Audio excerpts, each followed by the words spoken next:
مرد و زن بچے اور بچیاں بھی سبھی، مرد و زن بچے اور بچیاں بھی سبھی، علم حاصل کرو، علم حاصل کرو۔ جی بہت ستارے ثاقب بھائی، سورج چاند ستارے جب تک میرے ساتھ میں رہے، سورج چاند ستارے جب تک میری ساتھ میں رہے، میرے مولا تیری رحمتیں جب تک میرے ساتھ میں رہے، چاند سورج ستارے میرے ساتھ میں رہے، میرے مولا تیری رحمت جب تک میرے ساتھ میں رہے، اور شاخوں سے ٹوٹ کے گر جائے وہ پتا نہیں ہوں میں۔ ندیم بھائی، شاخوں سے ٹوٹ کے گر جاؤں وہ پتا نہیں ہوں میں، آندھیوں سے کہہ دو ذرا اوقات میں رہے، سورج چاند ستارے جب تک میرے ساتھ میں رہے، میرے مولا تیری رحمت جب تک میرے ساتھ میں رہے، شاخوں سے ٹوٹ کے گر جاؤں وہ پتا نہیں ہوں میں، آندھیوں سے کہہ دو ذرا اوقات میں رہے۔ حضرات محترم، ابھی آپ مسلسل یکے بعد دی کرے کافی دیر سے بیان خطابت بڑے للچاتی ہوئی نگاہوں سے اس انتظار میں ہے کہ کسی خطیب کو ہمارے درمیان لایا جائے۔ آئیے ایک ایسے خطیب کو میں آپ تک پہنچا رہا ہوں جسے اللہ رب العزت نے زبان کی سلاست، بولنے کا انداز، آواز کا جادو، اور یوں کہہ کر بات ختم کر دوں تو شاید کوئی برا نہ ہوگا کہ آج جو پھول ہے وہ کل خار بھی ہو سکتا ہے، آج جو پھول ہے وہ کل خار بھی ہو سکتا ہے، نرم لہجہ کبھی تلوار بھی ہو سکتا ہے، آج جو پھول ہے وہ کل خار بھی ہو سکتا ہے، نرم لہجہ کبھی تلوار بھی ہو سکتا ہے، اور پہلے یہ سوچ لے پھر توڑ میرا شیشہ دل، پہلے یہ سوچ لے پھر توڑ میرا شیشہ دل، کہ ٹوٹا ہوا شیشہ ہتھیار بھی ہو سکتا ہے۔ حضرات محترم، اگر میں اس کے قلم کاری کی بات کروں تو بات یہاں آ کے ختم ہو جاتی ہے کہ چاک دامن رفو کر کے لکھتا ہوں، زخم سے گفتگو کر کے لکھتا ہوں، چاک دامن رفو کر کے لکھتا ہوں، زخم سے گفتگو کر کے لکھتا ہوں، اور درد گانے کو بھی حوصلہ چاہیے، آنسوؤں سے وضو کر کے لکھتا ہوں۔ حضرات محترم، میں اگر اس کی صداقت بیانی اور اس کی سچائی پر تبصرہ کروں اور اس کے خدا ترسی پر تبصرہ کروں تو یہ مجھے یاد آتا ہے کسی نے یوں کہا تھا کہ شام ہوتے ہی سورج سے حکومت چھین لیتا ہے، شام ہوتے ہی سورج سے حکومت چھین لیتا ہے، صبح ہوتے ہوتے ستاروں سے قیادت چھین لیتا ہے، اور طریقہ سیکھ لیجئے اس کی زمین پہ چلنے کا، ورنہ تکبر کرنے والوں سے وہ عزت چھین لیتا ہے۔ اس ساری کی ساری تمہید کے مالک ہیں بے مثال خطیب، بے پناہ خوبیوں کے مالک، بقدر گرامی حضرت اقدس جناب حضرت مفتی محمد حسن صاحب ہمارے درمیان تشریف لا رہے ہیں۔ بڑی اللہ رب العزت نے بڑی خوبیوں سے جن کو نوازا ہے، ابھی چند لمحے پہلے وہ آپ کی بے رخی کو دیکھ کر یہاں سے ہم سے الوداع کہہ کے چلے گئے تھے۔ میں آپ کی آمد سے قبل آپ کو یہ اطلاع دیتا چلوں، آپ کو یہ اطمینان، یہ وشواس، یہ یقین دلاتا چلوں کہ میری ناکامی کا داغ میرے منظر سے نکلے گا، میری ناکامی کا داغ میرے منظر سے نکلے گا، منافق میرے ہارے ہوئے لشکر سے نکلے گا۔ اور مفتی حسن صاحب، لبوں کی پیاس کنویں کے پہرے داروں کو مت دکھا، خدا کا نام لے پانی پانی تیری ٹھوکر سے نکلے گا۔ میں گزارش کر رہا ہوں اس خطیب کو جس کے لیے اگر میں یوں کہوں کہ اپنے آپ کو تنہا کر کے دیکھتے ہیں، آج ہم بھی تماشا کر کے دیکھتے ہیں، اور کتنے نام جڑے ہیں تیرے نام کے ساتھ، آج ہم بھی تیرے نام کا چرچا کر کے دیکھتے ہیں۔ میں گزارش کر رہا ہوں خطیب با کمال حضرت اقدس جناب حضرت مفتی محمد حسن صاحب کا استقبال کر رہا ہوں یہ کہہ کر کہ اس بستی کا پتہ اب یہ جنگل بتائے گا، اس بستی کا پتہ اب یہ جنگل بتائے گا، تم جیسے دانشوروں کو راستہ اب یہ شخص بتائے گا، اور میرے میلے لباس کو دیکھ کر فیصلہ مت کرنا دوستو، میں کون سا درخت ہوں یہ پھل خود بتائے گا۔ تشریف لا رہے ہیں عالی جناب عزت مآب بقدر گرامی جناب مفتی محمد حسن صاحب جو خطیب ہوتے ہیں میرپور سے، تشریف لا رہے ہیں منبر نور پر اپنے قیمتی نصیحتوں کے ساتھ ہمارے بگڑے ہوئے مقدر کو، سوئے ہوئے ضمیر کو جگانے کے لیے جناب مفتی محمد حسن صاحب۔ ٹھیک کری بھائی۔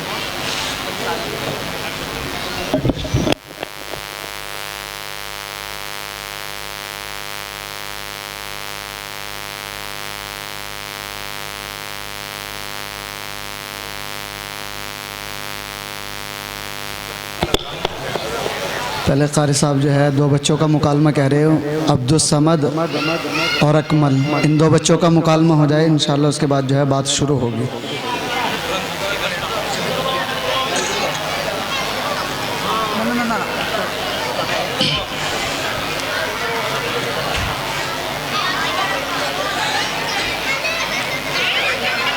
نحمدہ ونصلی علی رسولہ الکریم، اما بعد فاعوذ باللہ من الشیطان الرجیم، بسم اللہ الرحمن الرحیم۔ قل ان کنتم تحبون اللہ فاتبعونی یحببکم اللہ ویغفر لکم ذنوبکم واللہ غفور الرحیم۔ عزیزان محترم، معزز سامعین عظام، تھوڑا مول شکیل سے اندر جاؤ، صحیح طریقے سے بول دو کس ٹائم تک پہنچے۔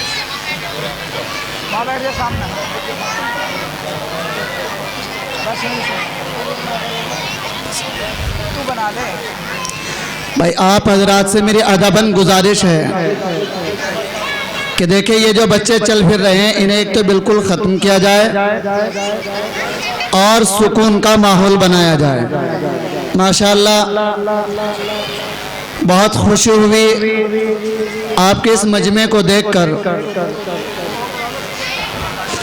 یہ آنے جانے کا جو سلسلہ ہے اسے بالکل ختم کیا جائے، جو جہاں پر بیٹھا ہے وہ وہیں پر بیٹھا رہے، کیونکہ یہ مجلس اور یہ جلسہ جسے ہم لوگ سجا رہے ہیں اور سماعت کر رہے ہیں، حقیقت یہ ہے کہ ہم نے اللہ اور اس کے رسول کی محبت میں سجایا ہے۔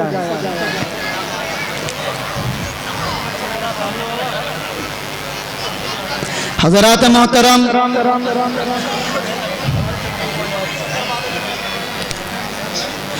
اللہ تبارک و تعالیٰ نے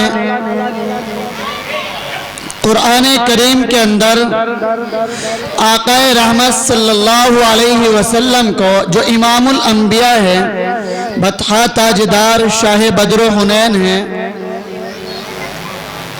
قرآن کریم کو ان کے اوپر نازل فرمایا۔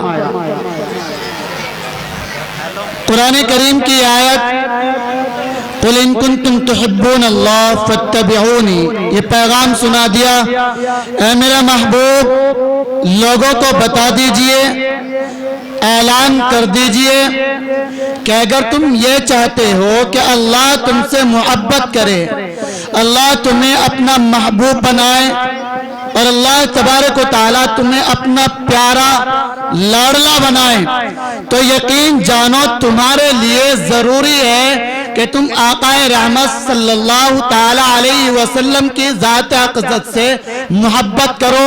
سب سے زیادہ دنیا کے اندر اگر کوئی محبت کے اعتبار سے حقدار ہے تو وہ آقا رحمت صلی اللہ علیہ وسلم کی ذات اقدس ہے. اس سے زیادہ بڑھ کر کے محبت کا حقدار دنیا کے اندر کوئی ذات ہو ہی نہیں سکتی. اس لیے کہ آقا رحمت صلی اللہ علیہ وسلم نے اپنی زبان مقدس سے یوں ارشاد فرمایا کہ لا يؤمن احدكم حتى اكون احب اليه من والدي وولدي والناس اجمعین.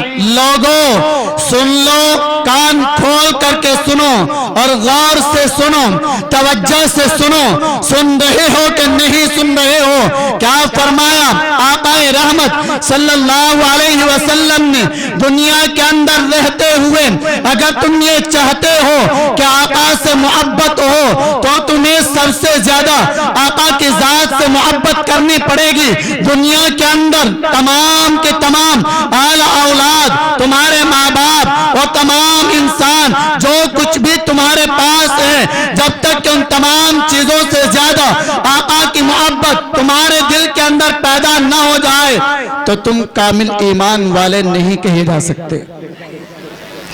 تمہارا ایمان مکمل اسی وقت میں ہوگا جب کہ آقا کی محبت سب سے زیادہ اپنے دل کے اندر آپ آقا کی محبت کو بٹھائیں گے.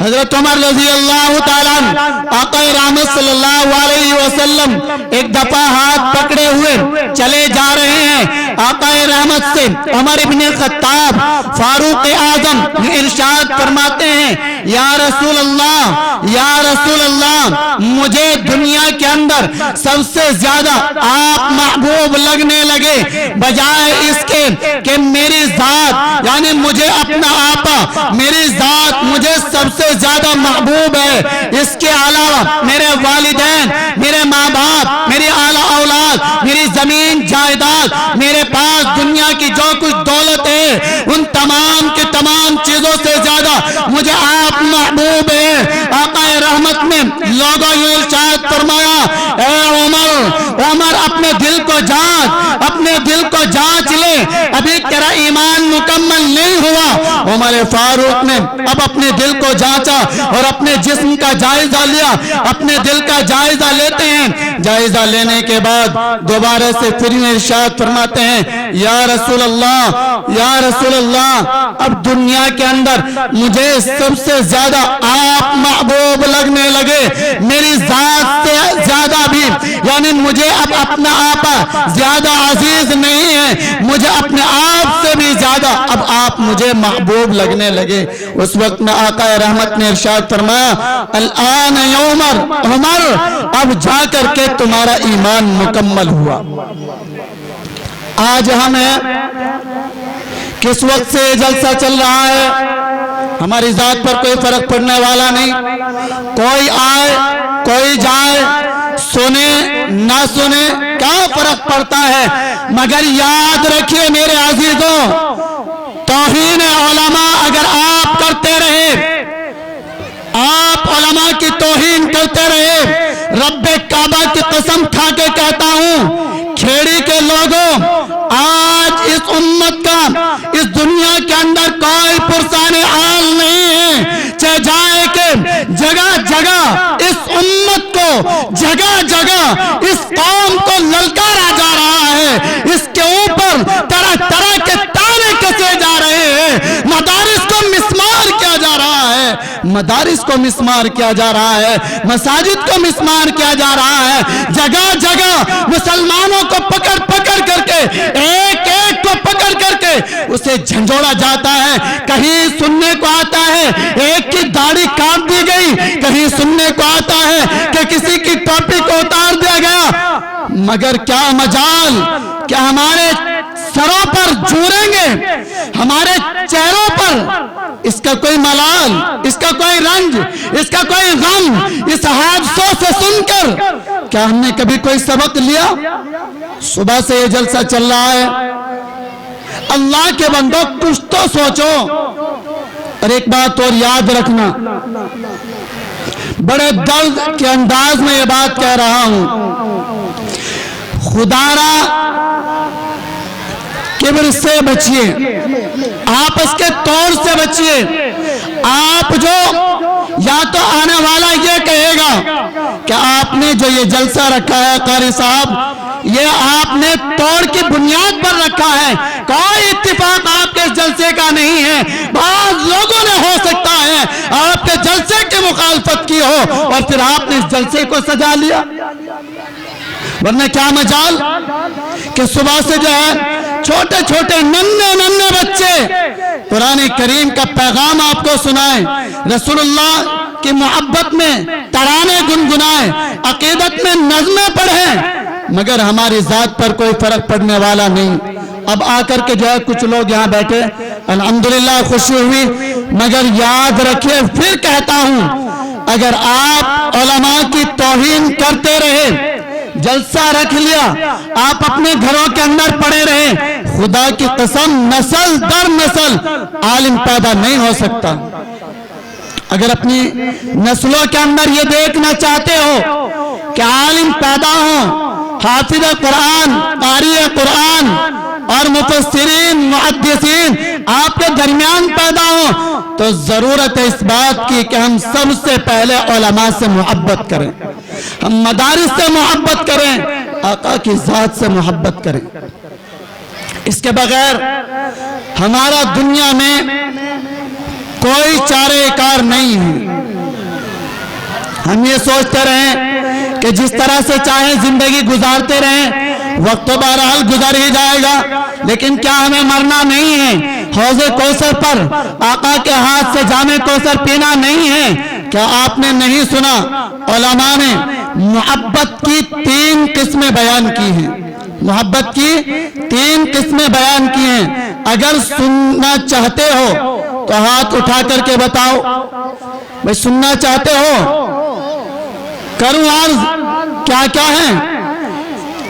ایک ہے محبت عقلی, کیا ہے بھئی؟ محبت عقلی. ایک ہے محبت طبعی اور ایک ہے محبت شرعی جسے محبت ایمانی بھی کہا جاتا ہے. محبت عقلی کیا ہے؟ محبت عقلی یہ ہے کہ عقل کے اعتبار سے سب سے زیادہ محبت کا حقدار اللہ کے نبی صلی اللہ علیہ وسلم کی ذات اقدس کو سمجھنا چاہیے. مثال کے طور پر ایک انسان ہے, جسم کے اندر پھوڑا ہو گیا, پھنسی ہو گئی, اعضاء ٹوٹ گیا, ہڈی ٹوٹ گئی. اب عقل کہتی ہے کہ اے انسان, اس پھوڑے کے اوپر, اس پھنسی کے اوپر چیرا لگے گا, بلیڈ چلے گا, آرا لگے گا, مگر عقل کہتی ہے کہ چیرا لگنے دے, ہڈی ٹوٹ گئی, اس کو جڑنے دے, اور جب جڑے گا, جب چیرا لگے گا تو اس کے اندر ظاہر سی بات ہے درد بھی ہوگا. تو عقل یہ کہتی ہے اس میں چیرا لگنے دے, ہڈی کو جڑنے دے, اسی میں تیرا فائدہ ہے. اگرچہ نفس اس کی مخالفت کر رہا ہو کہ دکھ ہوگا, درد ہوگا, مگر عقل کہتی ہے درد کو برداشت کر, نفس کو کہتا ہے درد کو برداشت کر, چیرا لگنے دے, تبھی جا کر کے یہ زخم درست ہو سکتا ہے. تو پتا چلا عقل کے اعتبار سے اللہ کے نبی صلی اللہ علیہ وسلم سے سب سے زیادہ محبت ہونی چاہیے. دوسرا محبت طبعی, جیسے ایک طبیعت ہوتی ہے انسان کی, طبیعت کا جب تقاضا ہوا, ماں باپ کی محبت اولاد کی طرف ہو گئی, اولاد کی محبت ماں باپ کی طرف ہو گئی, اور بعض اوقات بے حد محبت ہوتی ہے. تو یہ طبیعت کا تقاضا ہے. کوئی نہیں کہتا کہ اپنی اولاد سے محبت کی جائے اور اولاد سے محبت کرنی چاہیے, لیکن یہ طبیعت کہتی ہے میرا خون ہے, میں نے اس کو وجود بخشا, اس لیے مجھے اسے محبت کرنی چاہیے. تو طبیعت ہماری سب سے زیادہ ہمیں اس بات پر ابھارے اور اس بات کو گوارا کرے کہ طبیعت ہماری چاہے یا نہ چاہے, لیکن طبیعت کے تقاضے کے تحت سب سے زیادہ ہمیں محبت نبی اکرم صلی اللہ علیہ وسلم کی ذات اقدس سے ہونی چاہیے. تیسری چیز ہے محبت شرعی. محبت شرعی کیا ہے؟ محبت شرعی یہ ہے کہ شریعت کہتی ہے دل نہیں چاہتا، عقل نہیں کہتی، مگر شریعت کا تقاضا ہے، شریعت کہتی ہے، رب ذوالجلال کہتا ہے، قرآن کریم پیغام دیتا ہے، آقا رحمت نے اپنی زبان مقدس سے ارشاد فرما دیا۔ تو شریعت بھی، طبیعت بھی اور عقل کے اعتبار سے بھی سب سے زیادہ محبت ہمیں نبی اکرم صلی اللہ علیہ وسلم کی ذات اقدس سے ہونی چاہیے۔ اس کی چند ایک مثال آپ کے سامنے پیش کرتا ہوں کہ جب اللہ کے نبی صلی اللہ علیہ وسلم سے محبت کی گئی، صحابہ کرام نے محبت کے نمونے پیش کر کے دکھائے، تو اللہ تبارک و تعالیٰ نے بسا اوقات صحابہ کرام کے مقام و مرتبے کو اتنا بلند کر دیا کہ اب یہ صحابہ ہیں، زمین پر بیٹھ کر کے اگر کوئی رائے اور کوئی فیصلہ کرتے ہیں تو رب ذوالجلال اسی رائے اور فیصلے کو عرش معلیٰ سے اس زمین پر قدرت کاملہ کا فیصلہ بنا کر کے اس روز زمین پر اتار دیتے ہیں۔ ہاں کیوں نہیں؟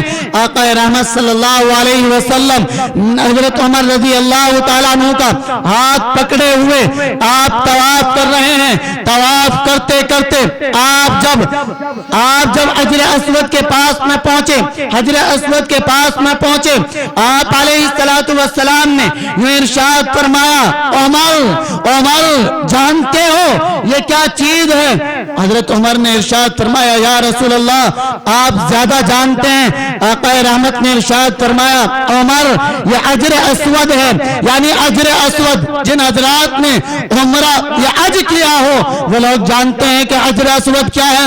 بہرحال حجر اسود وہ چیز ہے کہ جس پر حضرت ابراہیم علیہ السلام خدا کے پیغمبر جب بیت اللہ کی تعمیر کر رہے تھے تو اسی تعمیر کرتے ہوئے اللہ تبارک و تعالیٰ کے یہ پیغمبر جب اس پتھر پر کھڑے ہوتے ہیں، یہی حجر اسود ہے، اگر ضرورت پڑتی ہے اوپر جانے کی تو یہ پتھر آپ کو اوپر پہنچا دیتا ہے، اگر ضرورت پڑتی ہے نیچے آنے کی یہ پتھر حضرت ابراہیم علیہ السلام کو نیچے کر دیتا ہے۔ بہرحال اس حجر اسود کے پتھر کے اوپر، اس پتھر کے اوپر آپ کے قدموں کے نشانات آج بھی موجود ہیں، لوگ اسے چومتے، اسے چاٹتے۔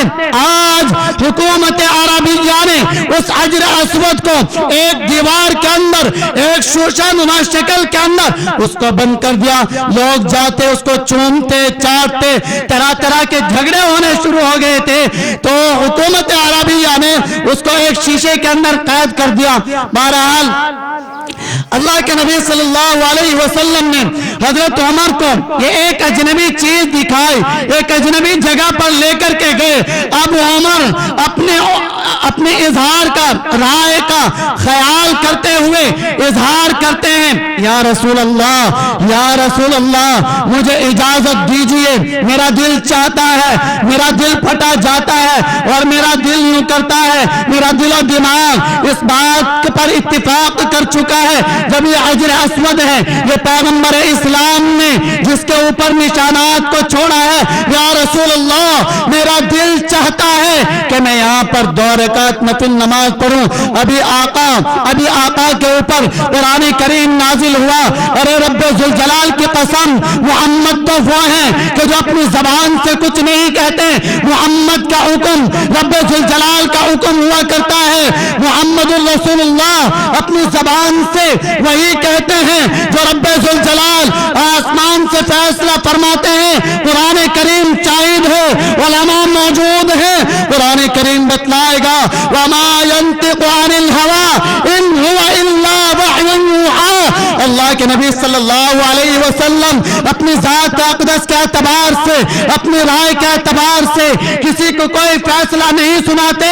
ارے عمر ہے حجر اسود کے اوپر کھڑے ہو کر کے وہ اظہار کر رہے ہیں، یا رسول اللہ مجھے 2 رکعت نفل نماز پڑھنے کا موقع دے دیا جائے، آپ اپنی رائے کا اظہار کر دیجئے۔ ارے مصطفیٰ خاموش ہیں کیونکہ اپنی ذات کے اعتبار سے کوئی فیصلہ نہیں کرتے۔